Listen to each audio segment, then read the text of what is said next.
Welcome to the Inner Essence, a space of mindfulness, spiritual awakening, and reconnecting with your true self. Breath, be present, and begin your journey with it. Have you noticed how when something inside you hurts, your mind instantly looks away? It distracts you, justifies, changes the subject, anything to avoid the sting of seeing what's real.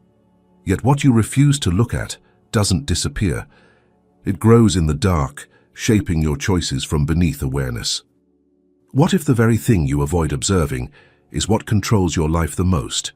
Today we'll explore the hidden power of the observer, the quiet intelligence within you that sees what the mind hides. Because when you learn to truly observe, illusion loses its control. But before awakening that clarity, you must first understand the single mistake that keeps even sincere seekers trapped for years. The first mistake doesn't come from ignorance. It comes from too much knowing. From the endless reading, the meditations tracked by apps, the mantras repeated without truly listening, the mind learns to sound spiritual long before the heart learns to see. It's subtle. You begin to speak about awareness, detachment, and vibration. You understand the theories, observer and observed, ego and self, as if they were pieces on an intellectual chessboard. But while the mind collects ideas, the real observer remains silent, waiting to be noticed, not described. Here's the paradox. The mind loves talking about awakening, but it's terrified of experiencing it, because the moment awareness becomes direct, the mind loses its central role.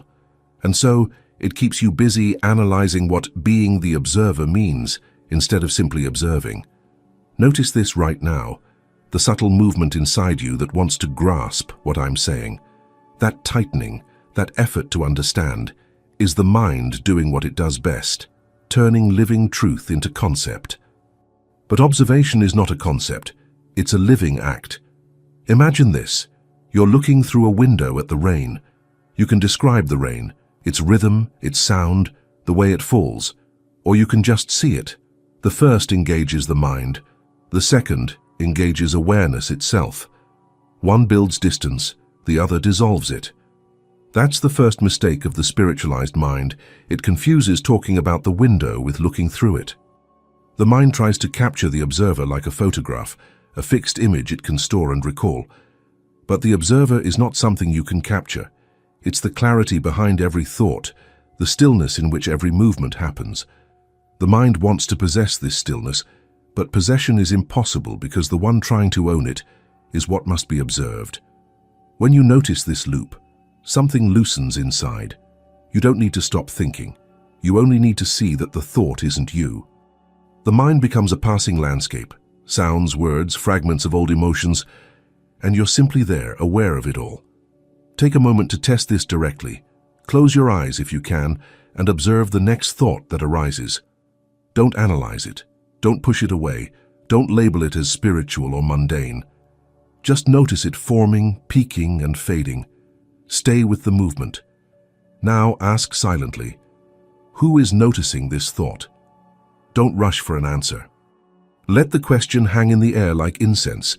You might sense a gap, a quiet, alert presence that doesn't need to say a word. That presence isn't new.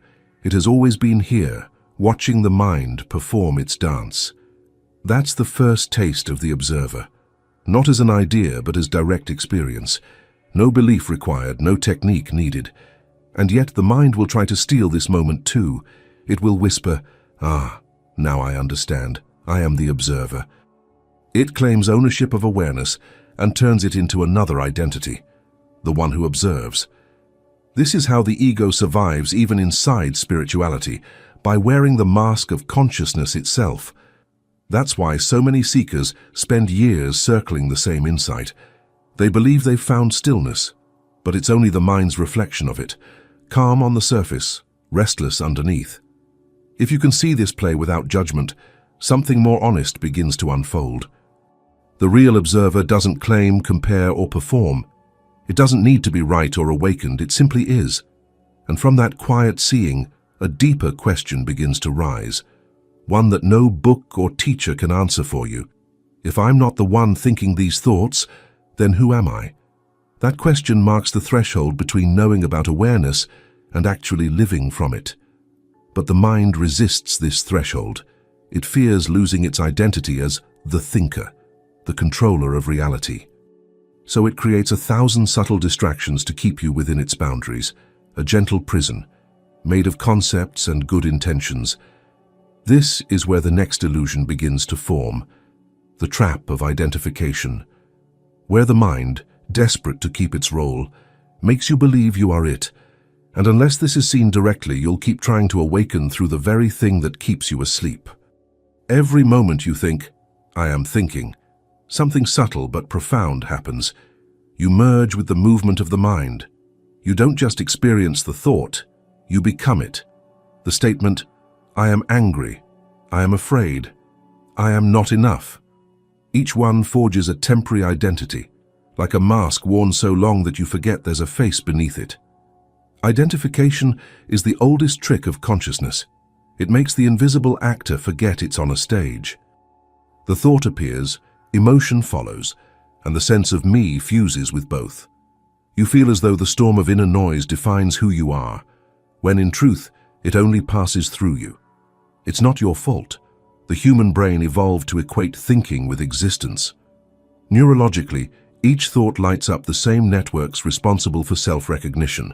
So the moment a thought arises, the body believes, "This is me." The identity is not just mental, it's biochemical. Your pulse quickens, muscles tighten, hormones surge, all because the mind whispered a phrase and the body obeyed. But there is another layer of perception, the one that sees the thought rather than being the thought. The shift is delicate, almost imperceptible at first.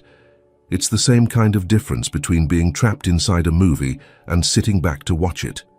The scenes still play, the emotions still move, but you know they are not you.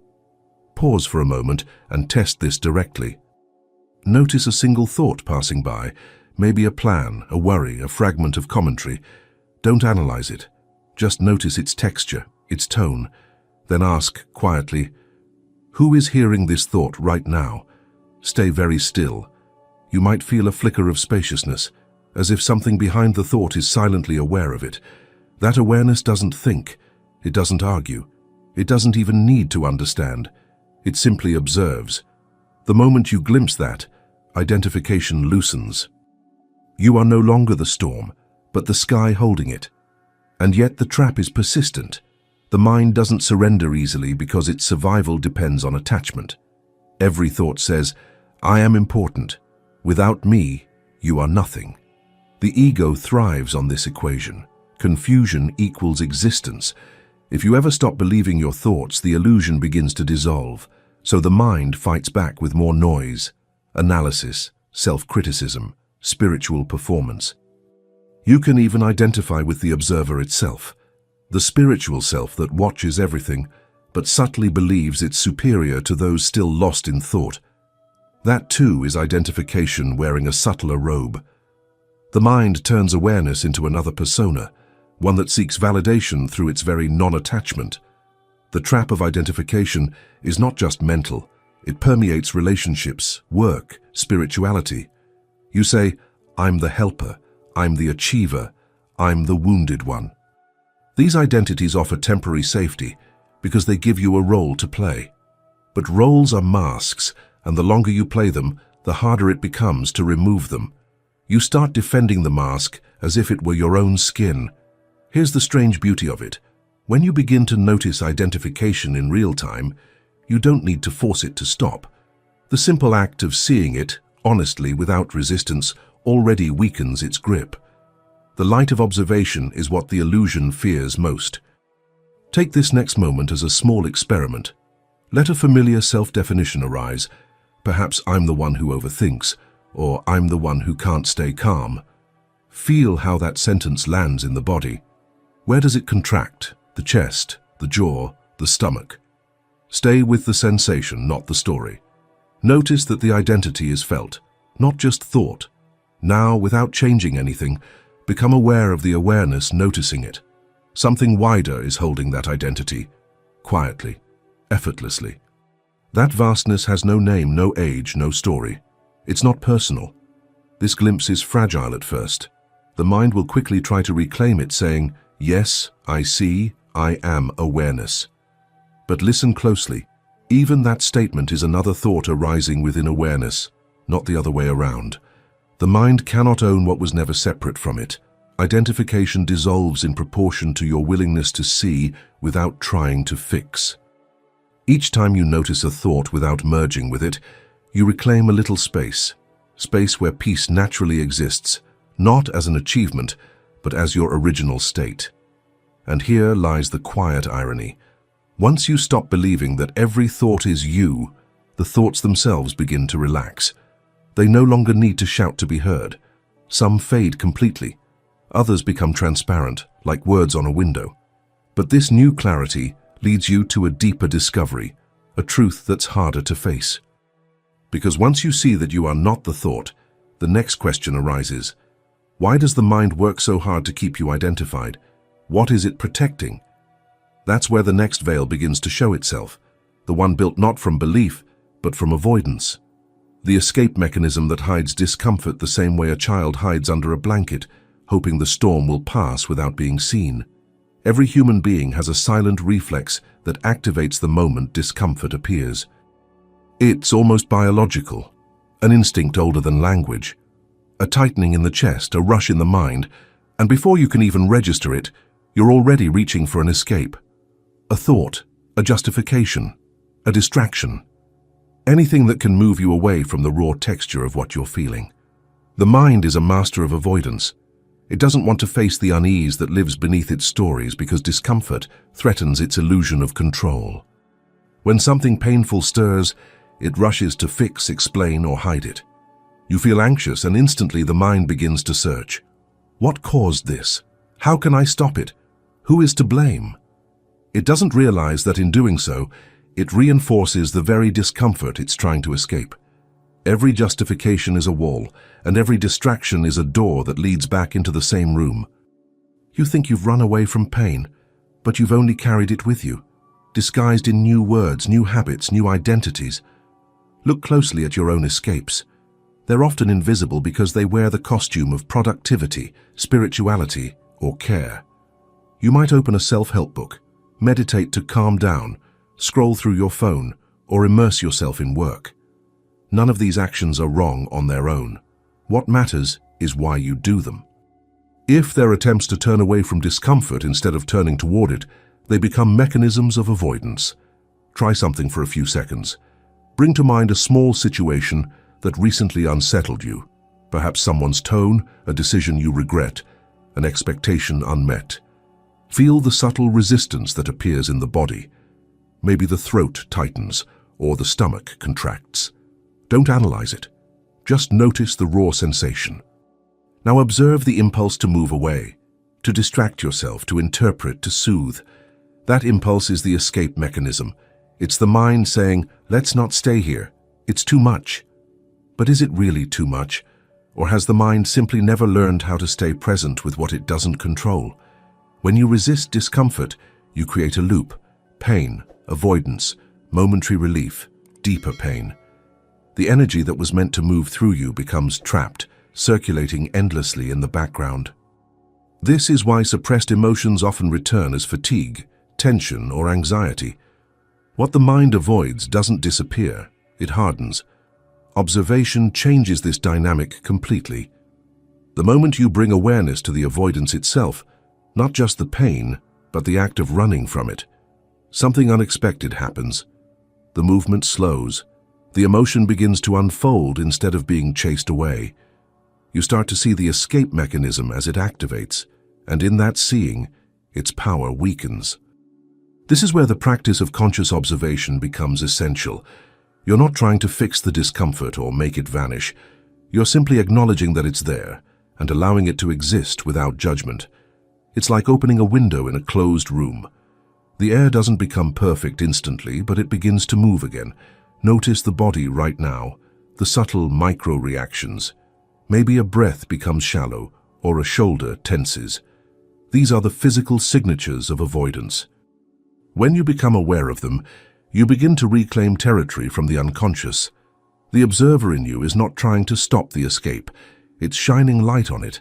Sometimes the mind uses more sophisticated disguises. It can even hide inside spiritual practices. I'm above this emotion. Everything is illusion. There is no self to suffer. These statements can sound wise, but often they're just refined versions of the same flight response, running away from the intensity of human feeling under the banner of enlightenment. It's not the discomfort that causes suffering. It's the refusal to feel it. The emotion itself is never the enemy. Anger, fear, grief, they are movements of energy asking to be acknowledged, not eliminated. When you allow them to be fully seen, they transform on their own. The heat of anger reveals unspoken boundaries. The ache of sadness exposes what truly matters. Avoidance, however, freezes this natural transformation. It turns emotion into a frozen memory, a pattern that repeats until you're willing to face it directly. Every avoided feeling becomes an unfinished conversation between your mind and your deeper self. So, the next time you sense yourself running toward a screen, a story, a rationalization, pause. Ask gently, what am I unwilling to feel right now? The question is not meant to analyze, it's meant to invite, to stay. And here lies the subtle danger. If you don't see these mechanisms clearly, you end up living as a hostage to the emotions you try to avoid. Each avoidance strengthens the illusion that safety lies in escape, when real safety lives only in awareness. But something powerful happens once you begin to face what you've spent years avoiding. Observation without judgment starts to act like light entering a dark room. The fear doesn't need to be fought anymore. It begins to dissolve in clarity. That's where the shift begins. When you realize that observation itself is not passive, it's transformative. To observe without running is to turn on the light within, and the moment that light touches what was hidden, you begin to sense another power, a neutral awareness that doesn't fight with the mind, but quietly reveals what's real. That's where we move next, into the power of neutral observation, where seeing replaces resistance and light begins to do what effort never could. Imagine you walk into a dark room. For a moment, shapes are threatening, shadows seem alive, and every sound feels dangerous. Then someone switches on the light and suddenly what looked like a monster is just a chair. What felt like danger is only silence returning to its natural stillness. That simple act of illumination is what neutral observation does inside the mind. It turns the light on. Neutral observation isn't a technique, it's a stance, the capacity to see what's happening without trying to alter it. The mind believes that to fix discomfort, it must interfere. But awareness doesn't fix, it reveals. And revelation itself is the beginning of transformation. The difficulty is that the mind doesn't know how to stay neutral. It has been trained to evaluate everything, good or bad, right or wrong, progress or failure. This constant judgment creates turbulence in perception. Every inner movement is labeled before it's truly seen, and what's labeled can no longer be fully known. Neutral observation removes that interference. It asks you to look without adjectives, without conclusions. When a feeling arises, instead of calling it fear, you simply notice the quickening pulse, the shallow breath, the contraction in the body. You observe the pure phenomenon before the story attaches to it. The story may still appear, but the observer no longer merges with it. Try this for a moment. Bring your attention to the rhythm of your breathing. Don't deepen or slow it. Let it be exactly as it is. Notice the sensation of air entering, the subtle pause, the air leaving. Now become aware of the part of you that is watching the breath. That awareness isn't breathing, it's simply perceiving. It doesn't comment, it doesn't strive, it just sees. That's neutral observation, perception without participation. The mind fears this neutrality because it feels like losing control. It believes that without judgment, everything will collapse into chaos. But neutrality doesn't mean indifference. It means alignment with what is, before the mind edits reality to match its preferences.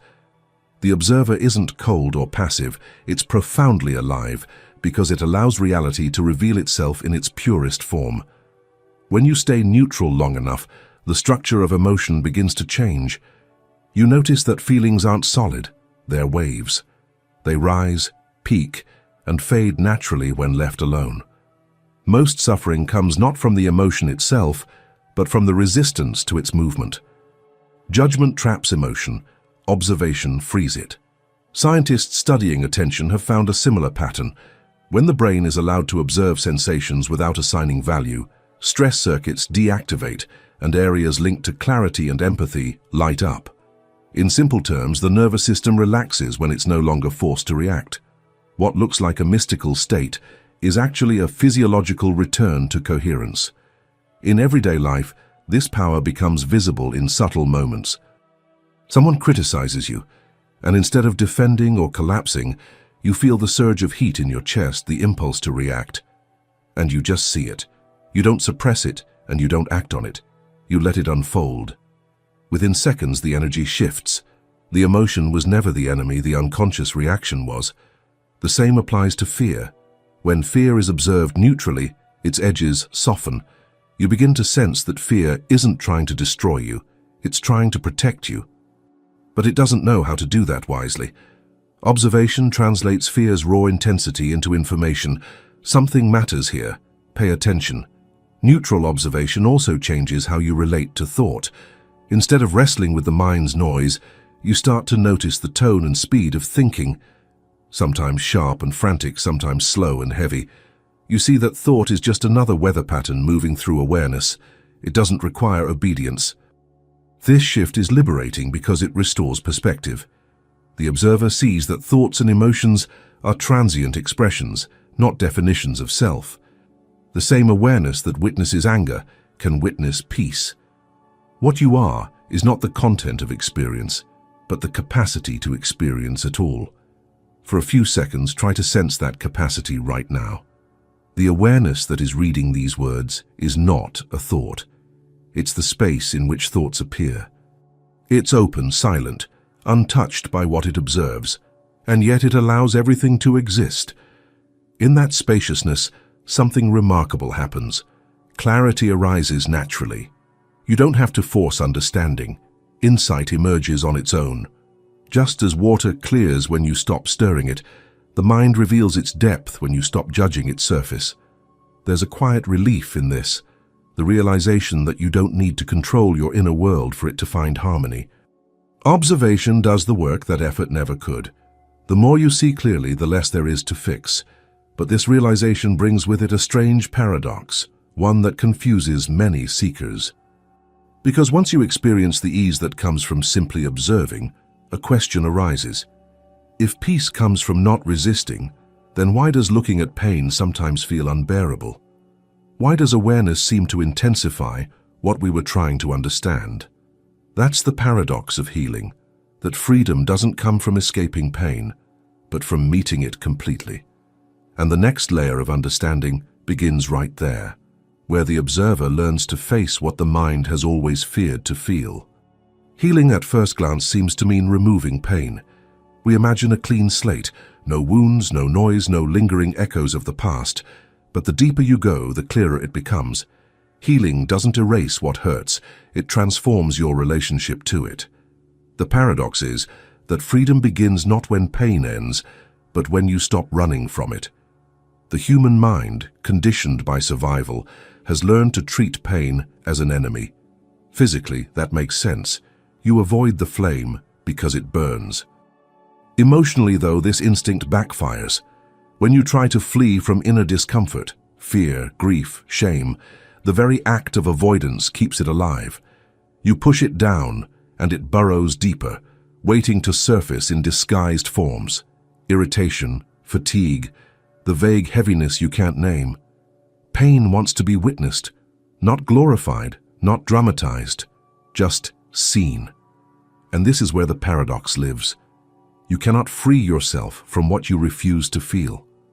Observation, the same neutral presence you discovered before, becomes the doorway through which the pain finally transforms. Imagine a tightly coiled spring. Every time you avoid an emotion, you add another turn to that coil. It becomes denser, harder to touch. But when you sit with it, not analyzing, not labeling, simply allowing, the tension slowly unravels. The energy that was locked in resistance begins to move again. That movement is healing. It's the body remembering its own intelligence. The process feels counterintuitive. The moment you decide to face what you've always avoided, the discomfort often intensifies. That's because awareness amplifies what it touches, not to torture you, but to reveal what's been hidden. The mind interprets this as regression. I'm getting worse. But in truth, it's the first real movement toward freedom. When you stop fighting pain, something unexpected appears beneath it, a quietness that was never wounded. That quietness doesn't belong to the mind, it belongs to awareness itself. It watches the waves of emotion rise and fall, knowing they are transient.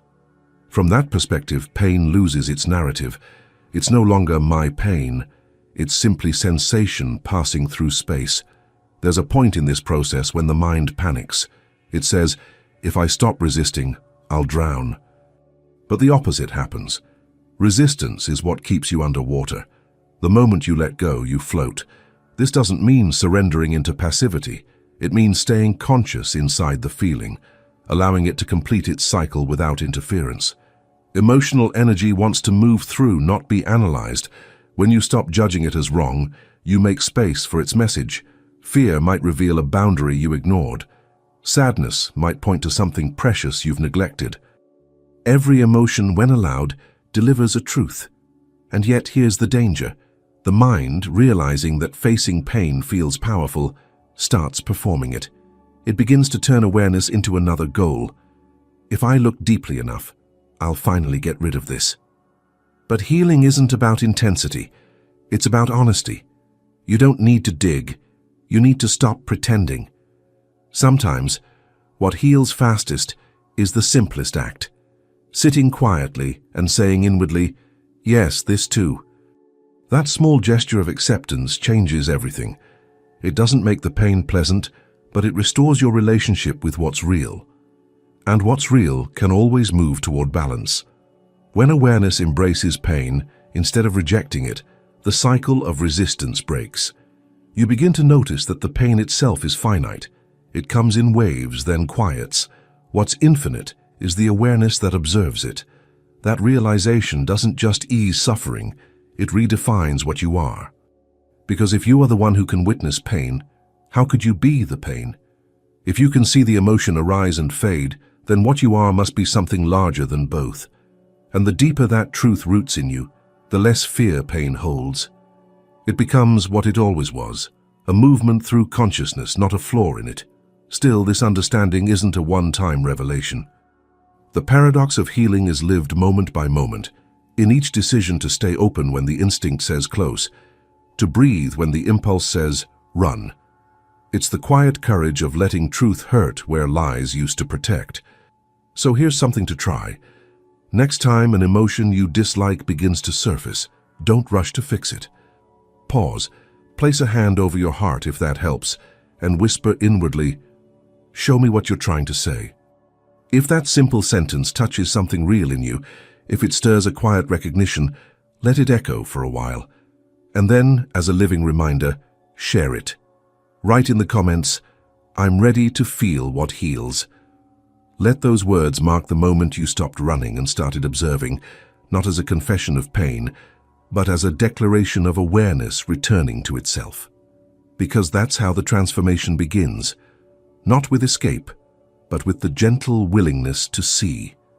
And as that seeing deepens, it opens into something even more profound. The realization that the mind was never the enemy at all, only a tool waiting to be guided by the awakened observer within. There's a precise instant, small, almost imperceptible, when the balance shifts inside you. It doesn't come with music or light. It arrives quietly, often in the middle of something ordinary, washing dishes, driving home, waiting for an answer that never comes. You notice a thought rising, feel the familiar pull to identify with it, and then something in you simply sees it, not as an enemy, not as truth, but as movement passing through. That's the moment of internal revelation, the split second when awareness recognizes itself as separate from the noise of the mind. It's not dramatic, it's disarmingly gentle. The same thought that once dragged you into hours of reaction now appears like a cloud drifting across a wide sky. The cloud is still there, and the emotion, the memory, the narrative, but the sky no longer tries to control it. For the first time, you realize that peace doesn't depend on fixing what moves. It depends on remembering what doesn't. This revelation changes everything because it dismantles the story of opposition you've carried for so long. You see that the mind isn't the villain it once appeared to be. It's not an intruder in consciousness, but a misunderstood tool, precise when guided, chaotic when left unchecked. The problem was never the existence of the mind, but the absence of the observer who could hold it. In that recognition, something like compassion begins to rise. You understand why the mind fought so hard to stay in control.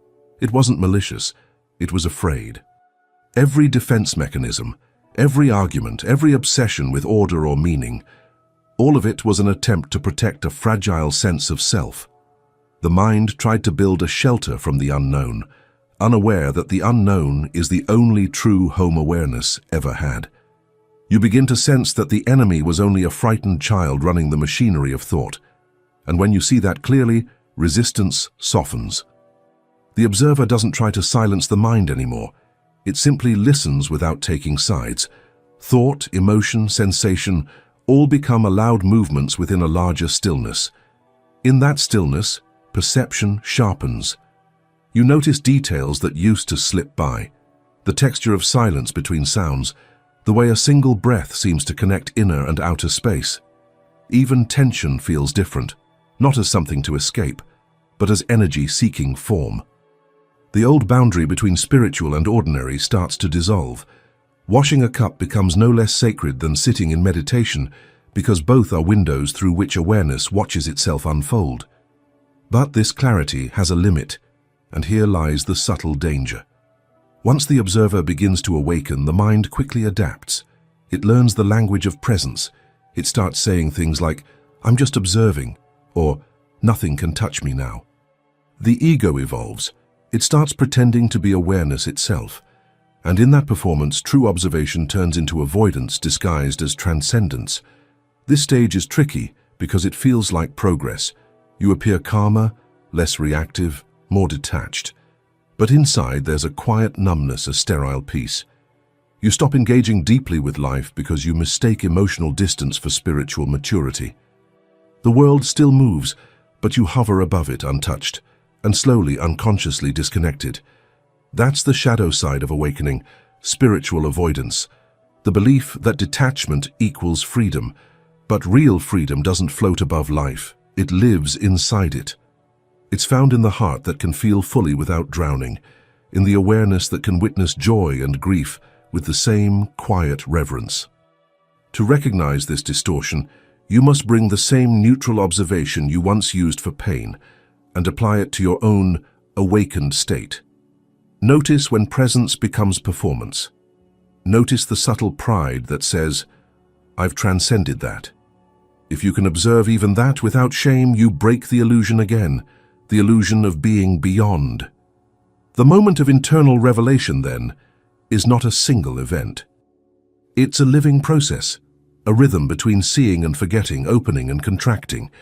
Each return to awareness is another small revelation, proof that consciousness learns by circling itself. And each time you see the mind for what it is, a tool, not a master, the observer grows steadier, more natural. You begin to live with both, the human and the infinite, thought and silence, form and formlessness. But this clarity leads to a new threshold, one even subtler than the fear of pain. Because once awareness stabilizes, there's a temptation to believe the work is done. You might start mistaking indifference for balance, confusing numbness with peace, and that's where the next illusion unfolds. The fatal mistake of the pseudo-awakened, the moment when detachment becomes a wall instead of a window. There's a moment on nearly every path of awakening when stillness becomes so familiar that it begins to feel like safety. You stop reacting, stop chasing, stop needing to prove or defend. At first it feels like peace, a long-awaited release from the constant noise of emotion and thought. But if you listen closely, that stillness can start to harden. What was once openness becomes a quiet, invisible shell. This is the fatal mistake of the pseudo-awakened, confusing detachment with freedom. It happens slowly. You start to believe that spiritual maturity means being untouched by life. You pride yourself on calmness, on being beyond the world's dramas. Emotions in others appear chaotic, almost primitive. Pain feels unnecessary, joy suspiciously fragile. You become the silent observer of it all, serene, centered, and quietly removed. On the surface, it looks like mastery.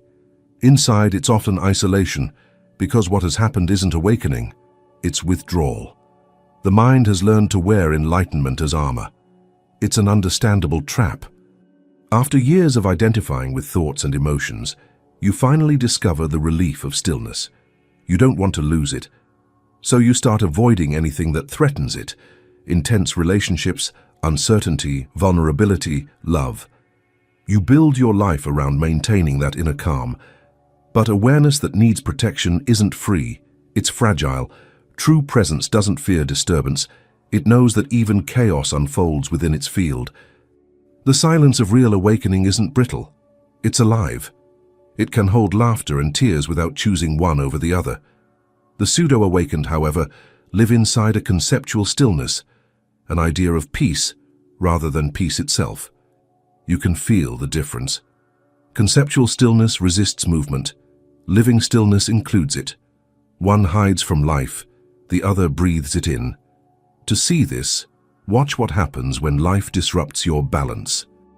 Someone challenges your beliefs, confronts your indifference, or awakens an old wound you thought you'd outgrown. In that instant, the truth of your awakening is revealed. If you feel irritation, defensiveness, or superiority, they don't understand. They're not conscious enough. The ego has simply changed masks. It's now the spiritual one. The pseudo-awakened mind loves to separate itself from others. It secretly feeds on the identity of being the one who sees while others sleep. It's the subtlest form of ego because it hides inside insight. The pride is not loud, it's polished. It sounds like compassion, but carries the faint taste of distance. The quiet belief that you're beyond the human mess everyone else is still tangled in. But the deeper truth is this: if your awakening makes you less human, it's not awakening, it's escape. Real awareness doesn't float above suffering, it walks through it with eyes open. It doesn't reject the noise of life. It listens deeply enough to hear the silence beneath it. To be fully awake is to be fully available, to joy, to loss, to contradiction. When the observer matures, it no longer needs to withdraw from feeling. It understands that awareness can hold pain without being destroyed by it. The awakened one doesn't turn away from tears. They become the witness in the tears. They know that presence isn't absence, it's inclusion. And yet this realization doesn't come easily. The ego, sensing it might dissolve, begins to whisper new stories. You've transcended emotion. You don't need to feel. That voice sounds wise, but it's just fear disguised as enlightenment. Fear of re-entering the human experience it once suffered through, but you can't awaken from humanity. You awaken within it. You don't become less personal. You become more real. Presence doesn't reject the person. It illuminates it, softens it, allows it to exist without pretending to be all that you are. If you watch closely, you'll see that the pseudo-awakened state is brittle because it's built on separation. The moment you feel something too raw or chaotic, the illusion cracks. And that crack, and uncomfortable as it is grace entering. It's the invitation to go beyond the sterile calm of detachment into the living pulse of true awareness. That pulse is not neat or quiet. It's the trembling aliveness that beats beneath everything. Laughter mixed with grief, joy rising from loss, stillness vibrating inside motion. It's what happens when you stop trying to control experience and allow yourself to be experience. The pseudo-awakened mind fears this surrender because it thinks it will lose its clarity. But the opposite is true. When you allow yourself to re-enter life fully, clarity deepens. Awareness stops being an escape route and becomes a companion, not a place you retreat to, but the lens through which you live. And that's the real threshold of awakening, the turning point where the mind's need for control dissolves, and the observer realizes that it never had to hold anything together at all. The flow of life was never a threat. It was the expression of the same awareness you thought you had to protect. From here, the path begins to move differently. No longer about silence against sound or stillness against motion. It's about coherence, when observation and experience start to align, and the fear of losing control fades into something even deeper, the freedom of no longer needing it. There comes a moment when awareness, once fragile and searching, begins to turn inward on itself, not in isolation, but in recognition. It sees that what it's been observing all along is not separate from what it is. The division between observer and observed, between the one who sees and what is seen, starts to blur. This is the turning point of consciousness, the quiet revolution where the illusion of control begins to unravel. Up until now, the mind has acted as though it were the gatekeeper of reality. It sorts, interprets, defends, and justifies, all in an effort to preserve its imagined authority. It believes that without its control, everything would fall apart. But when the observer awakens fully, a radical insight breaks through that illusion. Control was never real. Reality has always been moving on its own, effortlessly. You can feel this turning point more than you can think it. It begins as a subtle shift in gravity. Life stops being something that happens to you and becomes something that happens as you. The air feels different, denser, as if the world itself were breathing through you instead of around you. The sense of separation, me here, life out there, starts to dissolve like mist in sunlight. At first, the mind resists. It doesn't know how to function without hierarchy. It's been trained to lead, to plan, to solve. But now, as consciousness stabilizes in awareness rather than identification, the mind's control mechanisms feel heavy, unnecessary. You catch yourself trying to manage every moment, and then suddenly you stop. The compulsion to interfere weakens. Life continues without your supervision, and nothing falls apart. That discovery is both liberating and disorienting. For the first time, you realize that existence doesn't need your permission to unfold. You don't breathe yourself. Breath happens. You don't create awareness. Awareness is already here, self-sustaining. The more you try to manage it, the more friction appears. When you stop resisting, movement becomes graceful, like a river remembering its course. It's here that consciousness begins to reveal its intelligence, not the analytical intelligence of the mind, but a deeper coherence. Every experience, every challenge, every silence starts to feel perfectly placed. You start to see patterns that once looked random. Conversations arrive at the right time. Encounters teach without intention. The world doesn't appear as chaos anymore. It appears as communication. This is not magical thinking. It's perceptual alignment. The observer has stopped fragmenting reality through judgment.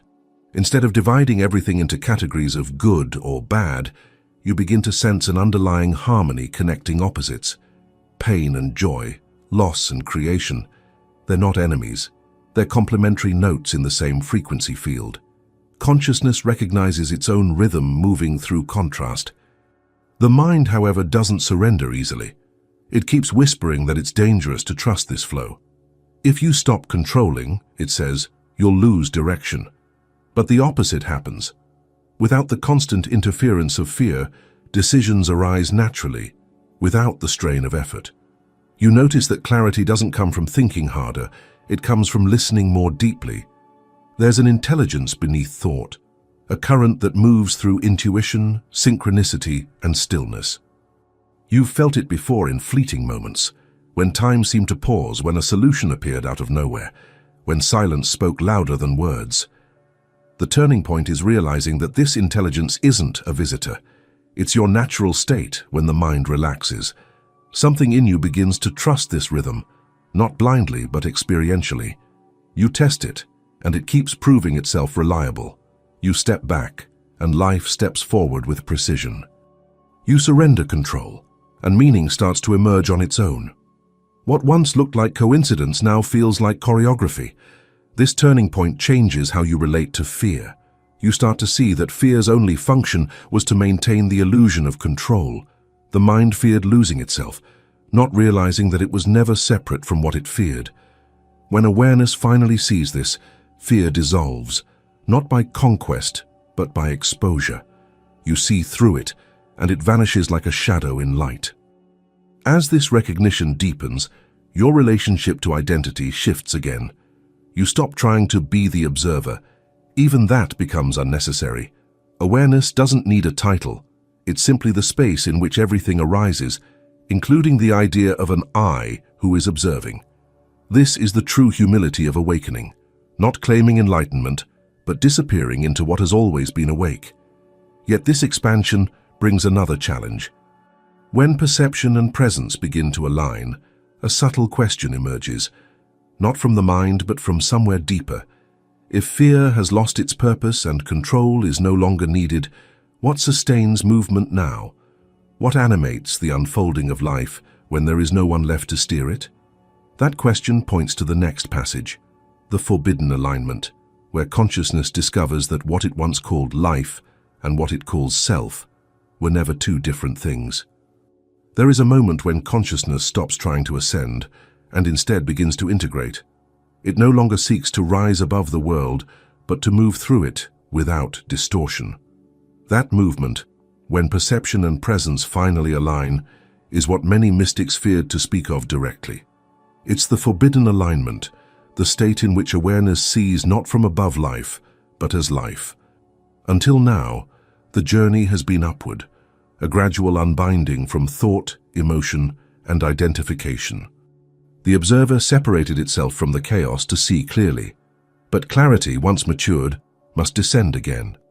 Because true understanding isn't found in escape, it's found in union. The eye that once watched from a distance now realizes it was never outside what it observed.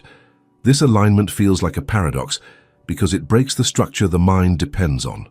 The mind sees only in contrast, self and other, inside and outside, observer and observed.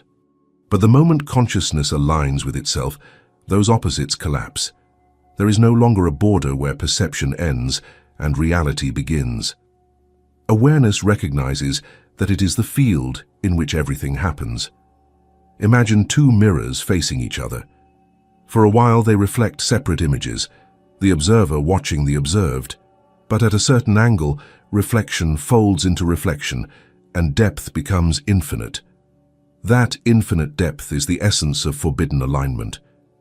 It's what happens when awareness stops looking at itself as an object and begins to experience itself as the totality of seeing. At first, this realization feels like nothingness. The mind interprets it as loss of self, loss of perspective, loss of meaning. But if you stay in that apparent emptiness long enough, something extraordinary emerges, a subtle vibration of coherence. Everything, from the smallest thought to the motion of the stars, seems to hum with the same pulse. You can sense the architecture of existence, not as a theory but as direct resonance. This is not the bliss the mind imagined enlightenment would bring. It's quieter, deeper, a serenity without triumph. The peace here is not personal. It doesn't belong to you. It doesn't rise and fall with circumstance. It simply is, steady like gravity. And as it deepens, fear begins to lose its meaning.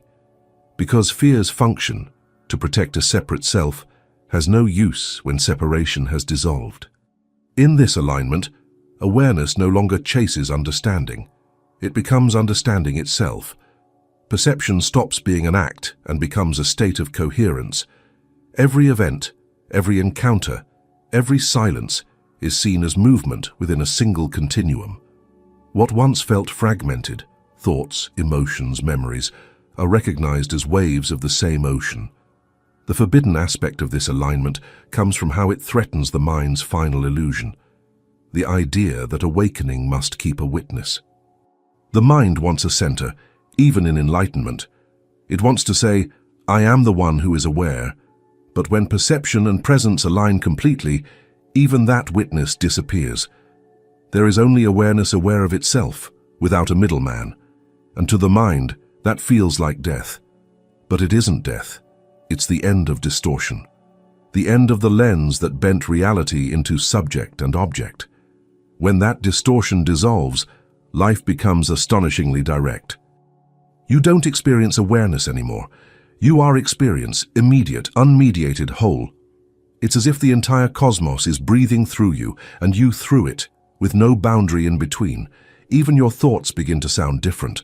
They're lighter, less territorial. The mind continues to function as it speaks, plans, remembers, but it no longer commands. It serves quietly, translating the infinite into the language of the finite. And from this state, love begins to make new sense. Not the emotional surge that seeks or clings, but the recognition that everything has always been included. You see the same awareness looking back at you from every pair of eyes, every sound, every silence. The walls between beings dissolve, not because you believe in unity, but because you can no longer deny it. The old impulse to escape suffering loses its power here. Because what you used to call suffering is now understood as friction. The creative tension that allows awareness to know itself through contrast. Light needs shadow to be visible. Consciousness needs form to feel its depth. When alignment is full, nothing is rejected, not even limitation. This is the closure of the great loop. The observer now understands what the mind avoided. It sees that avoidance was never protection, only delay. Everything you once resisted was trying to bring you here, to this seamless point where the inner and outer meet, where seeing and being merge. But alignment, as complete as it feels, is not the end. Because once awareness recognizes itself everywhere, the old game of illusion can't continue. The separation that fueled the story of self dissolves. What follows is irreversible, a point of no return where consciousness steps fully into its own reflection, and the illusion of being the seeker finally breaks apart. There's a moment on the inner path when something irreversible happens. Not an explosion, not a revelation in lights and sound, but a quiet collapse. The scaffolding that once held your sense of me begins to fall away, and for the first time there's no effort to rebuild it. This is the point of no return, the instant when the illusion loses its ability to fully convince you again. The mind still speaks, but its authority is gone. Thoughts continue to rise, but they no longer grip. You can almost feel the space between perception and reaction expanding. Life unfolds, the same people, the same problems, the same rhythms, yet something invisible has shifted. The one who used to interpret, defend, and compare has dissolved into transparency. You look at a thought like you might look at a bird passing overhead. It comes, it goes, it leaves no mark. This is not detachment in the cold sense of disinterest. It's intimacy, a deeper kind, the kind that doesn't need to possess or control. You no longer relate to reality. You are reality relating to itself. The distinction between inner and outer becomes less meaningful. When anger arises in another, you feel it as energy moving through the shared field, not as an attack. When beauty appears, it feels like remembering something you've always known. At first, this shift feels like freedom. The weight of judgment lifts, and the noise of inner conflict quiets. But then, something even stranger happens. The mind, accustomed to being the center of gravity, realizes it has nowhere left to stand. It searches for reference points and finds none. There's a subtle panic. If I'm not the one thinking, deciding, doing, what am I? The old I tries to reassemble itself, to become spiritual, to label this experience as my awakening. But the truth keeps undoing every new identity the mind builds. It's disorienting because you can't go back to believing in separation, yet you're not fully accustomed to living without it. It's like stepping off the edge of an old world into vast open space. You begin to sense that all the effort to become conscious was consciousness pretending to chase itself. The seeker dissolves into what it was seeking, and that realization ends the game. This is why there's no going back. Once you've seen that awareness doesn't need an owner, the illusion of ownership never feels real again. You can play along, use I and me for conversation, navigate the world's practicalities, but somewhere deep down, you know it's a kind of theater. And yet the play doesn't lose meaning. It becomes more vivid, more alive, precisely because you know it's a play. Here, paradox rules everything. You feel smaller than ever, humble, transparent, groundless, and at the same time, infinitely vast. Every sound, every sensation, every fleeting moment is experienced as yourself, not metaphorically but literally. The wind brushing your skin is no longer outside. The thought forming in your head is no longer inside. Yet there's only the immediacy of being. But the point of no return isn't always serene. When the old boundaries collapse, everything that was repressed begins to surface. Grief, rage, fear, memories unprocessed. Awareness allows them all, but they arrive with the force of lifetimes. What once looked like enlightenment begins to resemble undoing. You realize that awakening isn't an escape from humanity, but the total embrace of it. The divine doesn't hover above human experience. It breathes through it. In this dissolution, you see that love is not emotion, but recognition. Love is what remains when nothing is separate enough to be loved or unloved. It's the natural condition of oneness, remembering itself through the shifting faces of existence. That's why, after the point of no return, even pain feels sacred. Not because you enjoy it, but because you see that it's also part of the living whole. Time begins to move differently here. Days unfold with a kind of quiet inevitability. Choices happen, yet there's no longer the burden of choosing. Actions arise without a doer. You witness life continuing in perfect order without the old sense of control. What once felt like surrender now feels like nature. And through it all, one realization keeps deepening. You were never trying to awaken as a mind. You were never the character trying to understand awareness. You were always awareness remembering itself through the dream of a character. The seeker was a necessary fiction, a story consciousness told so it could rediscover its own presence. When that story ends, nothing dramatic occurs. The sky doesn't split open and the world doesn't change shape. What changes is subtler. The sense of distance between you and everything else disappears. What remains is ordinary life illuminated from within, the simple, wordless knowing that you were never lost. And from that knowing, the movement of life continues, effortless, coherent, self-aware. The illusion has served its purpose and quietly dissolves, leaving only the clarity that has always been there, patiently waiting beneath the noise. From here, the final unfolding begins, the silent witness stepping fully into life's game again, but this time as consciousness awake to itself, no longer chasing what was never a part. When the observer fully awakens, life no longer feels like something to fix. It feels like something to witness. The mind still moves, but its movements are transparent, like wind through open space. You understand now that what your mind avoided was never your enemy. It was the doorway. Every shadow you faced turned into light the moment you stopped resisting it. Healing wasn't about escape. It was about presence. If you've reached this point, it means something inside you recognized the truth beneath the words. The part of you that has always been watching, quietly waiting to be remembered. Write in the comments, "I see from the silence now, so I know you arrived here fully aware." And if this journey stirred something in you, choose one of the videos appearing on your screen.